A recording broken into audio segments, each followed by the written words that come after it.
개정의 의미인데 사실은 이제 다들 기대했던 헌법 개정이 이루어지지 않았죠. 그래서 약간 좀 김이 샜습니다. 근데 또 어떻게 보면 한편으로 또 조금 다행스럽기도 하고요. 그렇습니다. 그래서 헌법 개정의 의미인데 아직 북한의 헌법이 공개가 안 돼 있고요. 그래서 헌법 개정의 의미라기보다 오늘 아마 이 헌법 개정의 의미 속에서 주로 이제 다룰 내용이 북한의 이제 두 국가론 선언 이후에 그게 어떻게 법적으로 규정되는가라고 하는 것들을 살펴보고자 했는데 아직 법적으로는 규정되지는 않은 것 같습니다. 그래서 조금은 다행스럽기도 하고요. 근데 또 연구자 입장에서 보면 그게 돼야지 또 이것저것 연구해가지고 또 이렇게 장사도 하고 이럴 건데 그게 좀 미뤄져가지고 이 발표문을 준비하면서 적지 않게 좀 당황하기도 했습니다. 아무튼 그런 것들을 감안하시고 오늘 제가 주로는 헌법 개정보다는 북한의 두 국가론이라고 하는 것의 의미를 어떻게 봐야 될지 이미 많은 논의가 됐지만 또 제 나름대로 생각하는 바가 있어서 그걸 좀 말씀드리고 이것과 법적인 것과의 관계는 또 어떻게 될 건지 이런 것들을 좀 말씀을 드릴까 합니다.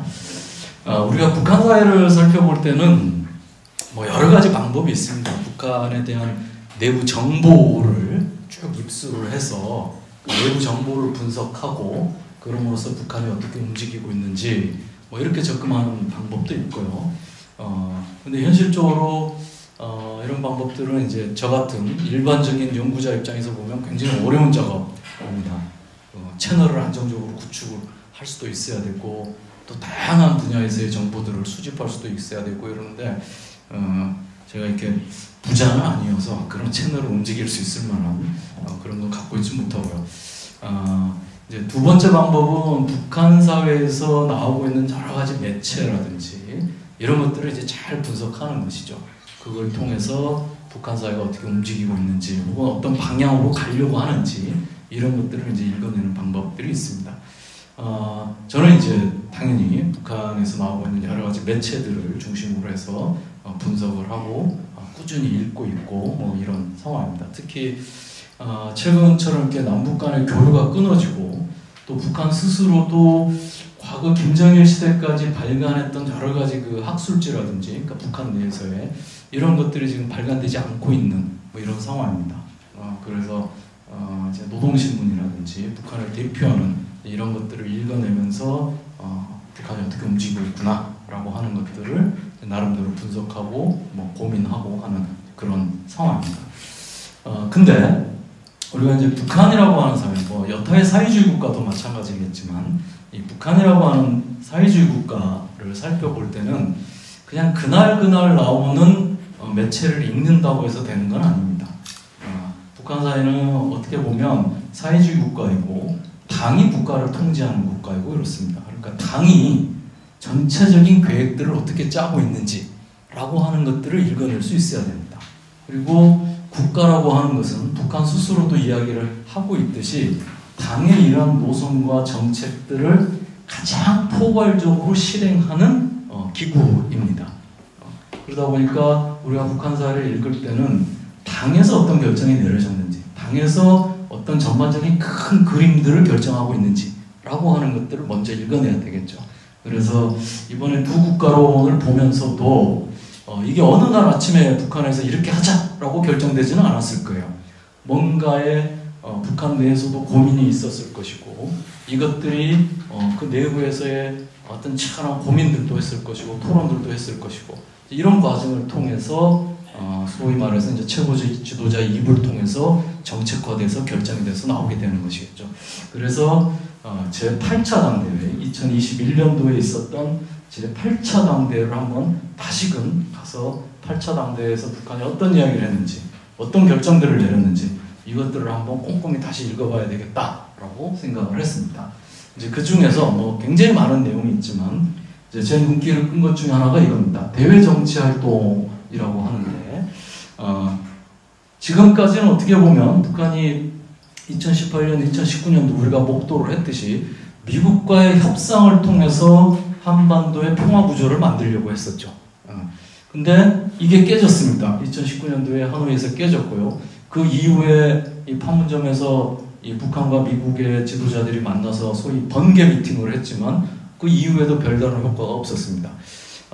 그 트럼프가 쓴 회고록인가 뭐 이것들을 읽어보면 그런 게 나옵니다. 트럼프가 스스로도 2019년도에 그때 내가 사인했어야 되는데 뭐 하여튼 이런 이야기들이 나옵니다. 근데 어찌됐든 간에 미국도 트럼프 혼자 움직이는 건 아니니까요. 그 주변을 둘러싸고 있는 정치 세력들의 뭐 이런 이 소위 이제 그 경쟁이나 갈등이나 이런 과정 속에서 실패를 하게 됐죠. 자, 근데 중요한 건 그거에 한 상대로서 북한은 이렇게 결정을 합니다. 미국을 제압하고 굴복시키는 데 초점을 맞추고 지향시켜 나가야 된다. 그러니까 얼핏 보면 우리가 가지고 있는 일반적인 생각에 의하면 북한같이 어떻게 보면 조그만 나라가 미국이라고 하는 아주 거대한 국가를 상대로 해서 미국을 제압하고 굴복시키겠다? 저 말대로 되지는 않겠지만 저 말들의 이면에 있는 것들을 읽어보면 지금까지는 어떻게 하든지 간에 북한이 자기가 가지고 있는 힘이나 여러 가지 국제 정세나 이것들을 통해서 미국과의 협상을 통해서 한반도의 평화적인 환경들을 만들어내겠다. 그리고 한반도에 이런 평화적 환경을 만들어내는 것에 더 궁극적인 목적은 자신들이 대외적으로 평화적 환경 속에서 경제 개발을 하겠다라고 하는 것이죠. 이게 이제 2012년도에 김정은의 발언에서 그대로 나타납니다. 근데 2019년도에 최종적으로 미국과의 협상을 통해서는 이걸 이뤄낼 수 없다. 그렇다면 남아있는 방법은 우리가 미국을 제압하고 굴복시키는 것, 즉 힘을 통해서 평화를 확보하겠다라고 하는 것으로 가는 것이죠. 그래서 힘을 통한 평화라고 하는 방향으로 어떻게 보면 전환을 했다라고도 볼 수 있을 것 같습니다. 이게 이제 2019년 이후에 2021년도에 북한이 여러 가지를 총화하면서 내린 결론 중에 하나다라고 볼 수 있습니다. 즉 지금까지의 미국과의 협상을 통한 평화가 아니라 힘을 통한 평화로 가겠다라고 하는 것으로 노선 전환을 했다라고 하는 것이죠. 자, 그러면서 이 미국과의 선협상 이제 이건 하지 않겠다라고 하는 것이고, 실제로 2019년도에 하노이에서 실패한 다음에 최선희 외무상도 그렇고 지금 외무상도 그렇고 김정은도 그렇고 미국은 천재 일우의 기회를 놓쳤다 이렇게 이야기를 합니다. 그리고 다시는 이와 같은 기회를 얻지 못할 것이다 이렇게 이야기를 합니다. 그때는 이제 정치적 선언으로만 했는데 이런 것들이 이제 8차 당대회 때 공식화되는 것이죠. 그래서 우리가 먼저 뭔가 미국에게 양보의 안을 제시하고 미국을 협상에 끌어들이는 이런 거 하지 않겠다라고 하는 것이고, 우리와 협상을 하려면 미국이 먼저 행동을 해야 된다라고 하는 겁니다. 이게 이제 저는 어떻게 보면 협상의 여지를 완전히 닫아두지는 않았지만 북미 간의 협상이 앞으로 가능해지게 된다면 북한으로서는 미국이 협상으로 들어올 수 있는 이 허들을 굉장히 높여놓은 것이다 라고 생각을 합니다. 과거처럼 북한이 먼저 뭔가 유화적인 제스처를 취하고 이런 방식으로 협상하는 방식은 안 하겠다라고 하는 것이 이 8차 당대회에서의 기본적인 결정이라고 생각이 됩니다. 그걸 이제 어떻게 보면 힘을 통한 평화라고 정리를 할 수 있을 것 같습니다. 그 다음에 이제 남조선에 대해서도 이제 이야기를 합니다. 그래서 뭐라고 그러냐면 남조선 당국이 비정상적이며 반통일적인 행태들을 엄정 관리하고 근원적으로 제거해 버릴 때 북남 관계 개선의 길이 열리게 될 것이다. 이게 이제 저는 나중에 두 국가론하고도 연결이 된다고 생각을 합니다. 작년도 말에 전원회의나 올 초에 있었던 최고인민회의에서 김정은이 두 국가론을 이야기할 때 남쪽을 비판하면서 이 남쪽 헌법에 있는 국경 문제라든지 그 다음에 흡수통일이라든지 이런 것들이 헌법에 규정되어 있고 이것들이 있는 조건에서는 진보 정권이든 보수 정권이든 다 소용없더라 라고 규정을 하게 되는 것이죠. 그래서 근원적인 문제, 소위 말해서 이 근원적인 문제에 남한이 얼마나 나설 수 있느냐라고 하는 것들을 앞으로 판단의 근거로 삼겠다라고 이야기를 하고 있는 것 같아요. 그래서 이 남쪽에 대해서도 미국과 거의 비슷하게 우리가 먼저 협상을 제안하고 하는 방식으로 그렇게 뭐 협상을 하거나 이렇게 가지 않겠다라고 하는 의지를 이미 8차 당대회 때 밝혀놓고 있다라고 생각을 합니다.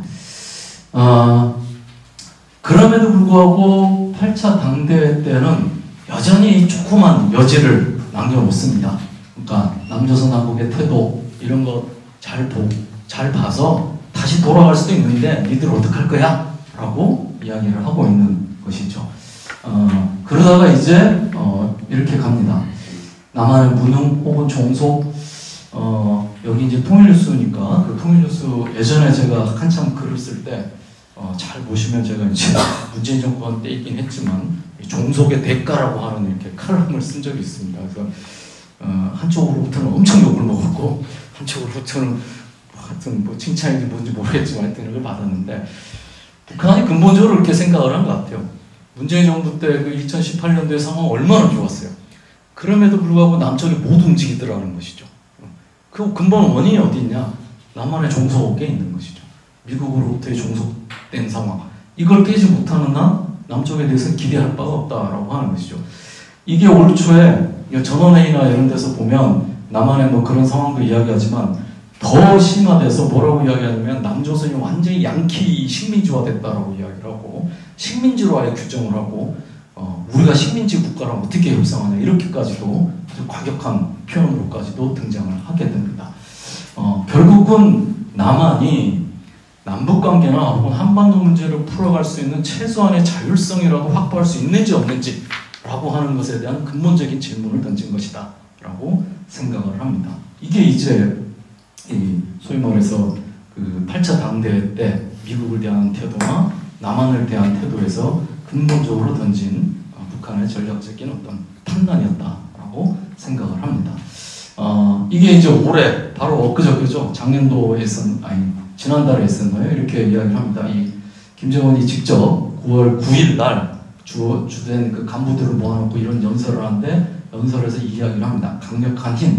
강력한 힘 이것이 진정한 평화이고 우리 국가 발전의 절대적 담보이다 이런 이야기를 하는데 이게 이 이후에 북한의 노동신문에 이런 구절이 계속 등장합니다.